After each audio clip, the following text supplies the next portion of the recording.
Estamos retornando com o programa Tribuna Popular. Hoje, debatendo sobre o crime de combate à corrupção.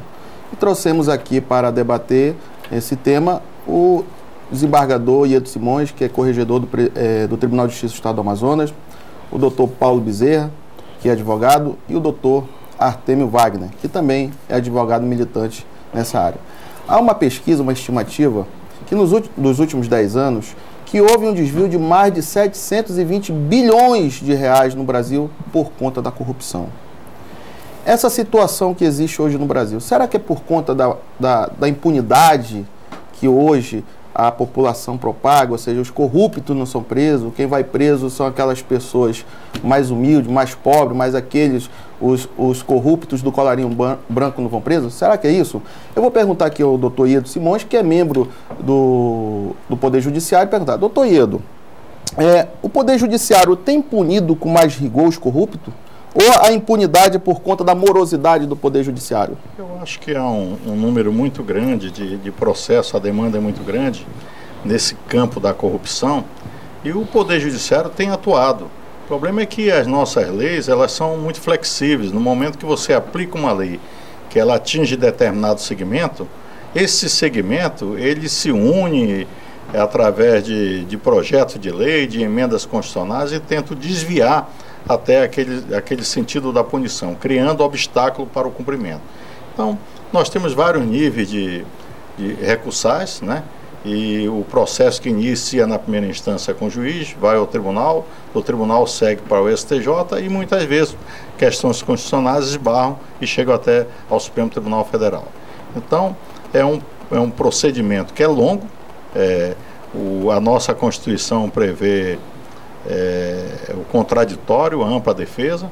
Então nós temos um sistema jurídico que permite que essa discussão ela se prolongue, daí porque os processos eles têm um longo tempo de duração, porque eles não ficam apenas restritos à primeira instância, eles vão para a segunda instância e há o recurso, tem processos que tem 20, 30 recursos no caminho até chegar a uma solução. E às vezes pelo nosso próprio sistema jurídico, um cidadão que responde por um crime dessa natureza, de repente ele alcança um cargo público, vamos supor como um parlamentar, um senador, e aí perde a competência, então volta a competência para o Supremo Tribunal Federal, às vezes ele está respondendo no âmbito do Tribunal de Justiça, de repente ele é eleito para um cargo a nível federal, que tem certas imunidades, por exemplo, ele é eleito senador, aí ele não pode mais ser processado pelo tribunal. Aí você tem que remeter o processo para o Supremo Tribunal Federal. Então tem todas essas questões que passam pelo nosso ordenamento jurídico.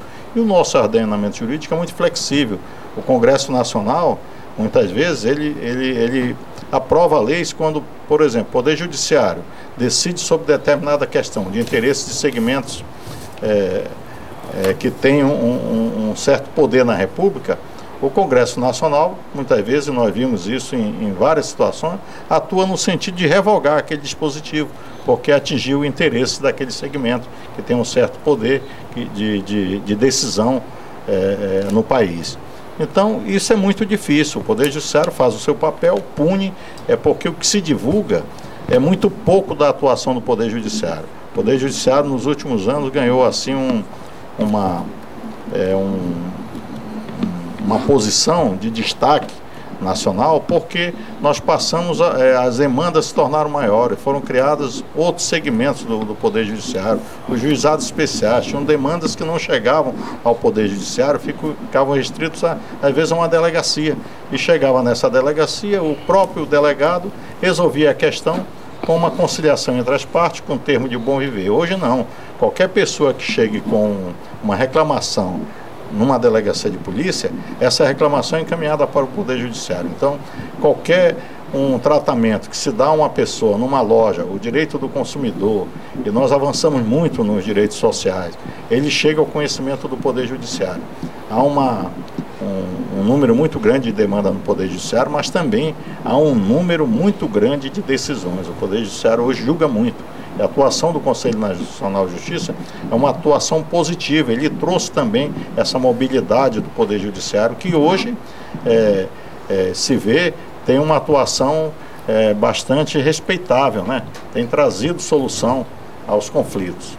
No âmbito político, você vê que o Congresso Nacional, ele não só atua no sentido de fazer leis que sejam benéficas à população, mas naquelas que, por exemplo, contrariam os interesses de determinados segmentos. Daí porque, às vezes, ele concede anistia para determinadas situações, ou o cidadão hoje é ficha limpa, amanhã ele já não é mais, por força de um dispositivo que é aprovado no Congresso Nacional. Isso atua, eu acho que negativamente, na decisão dos tribunais, porque hoje você pune, amanhã já não se trata mais de crime, já não é mais crime, já se dá uma certa flexibilidade. Então eu vejo que é o nosso próprio sistema de governo, o próprio sistema de escolha dos nossos representantes, que conduz a isso. Os nossos representantes são eleitos pela vontade popular.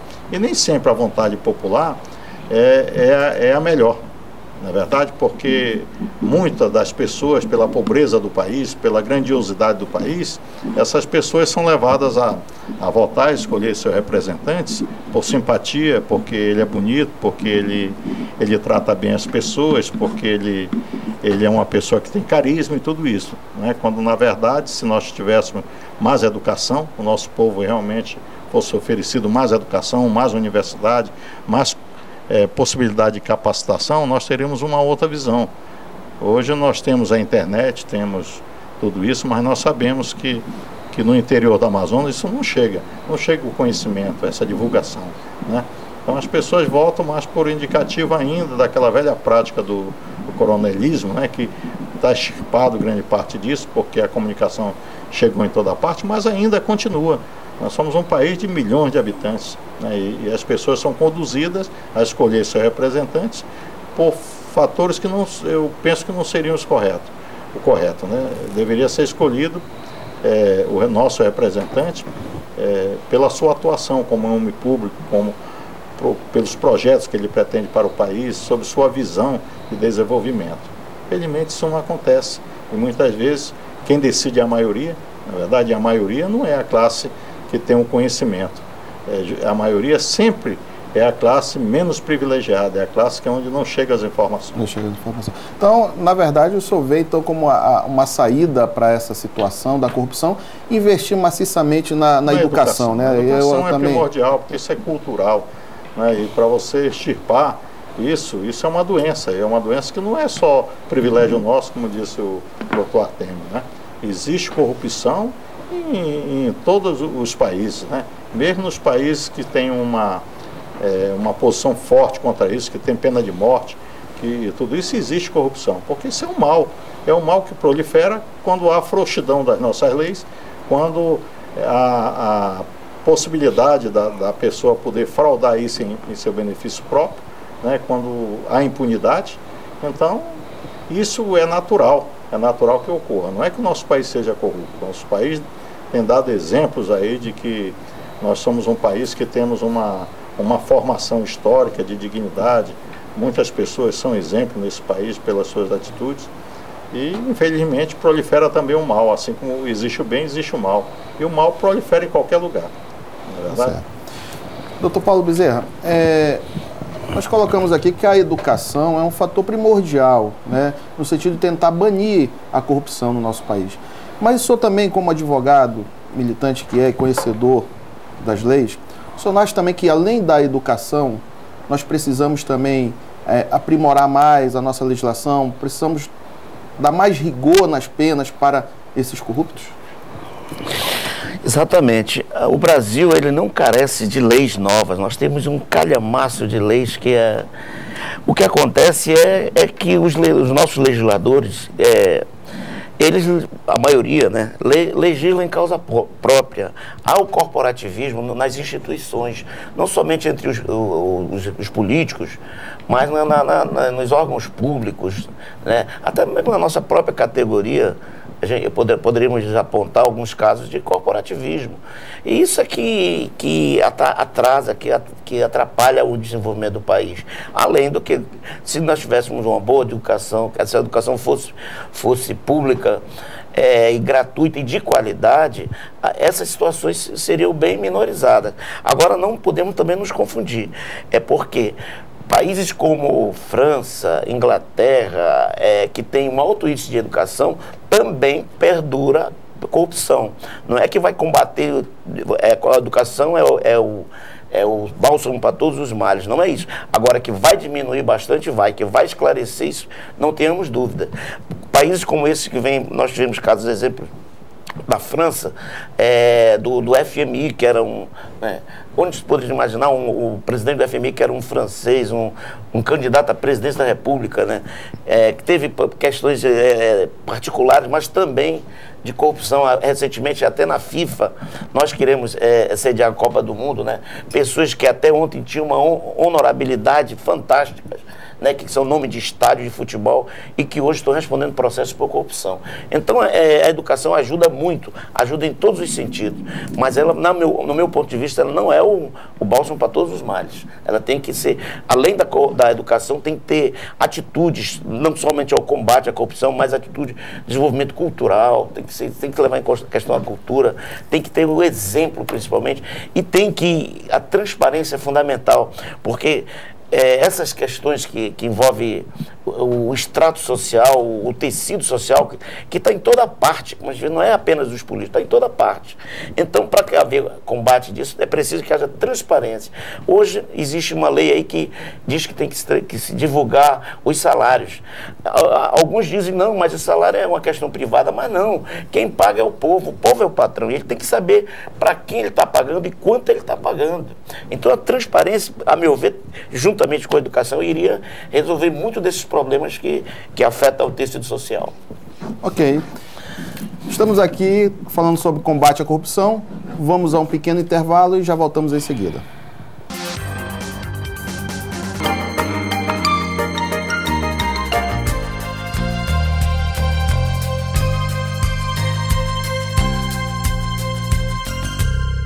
Somos diferentes, porque o Brasil é um país diferente. Um país da diversidade, de fauna rara e rica flora. Um país que desafia dia a dia o povo a preservar. No vai e vem deste país, vamos te levar pra todo lugar. No vai e vem deste país, vamos te levar pra todo lugar. Eu canto.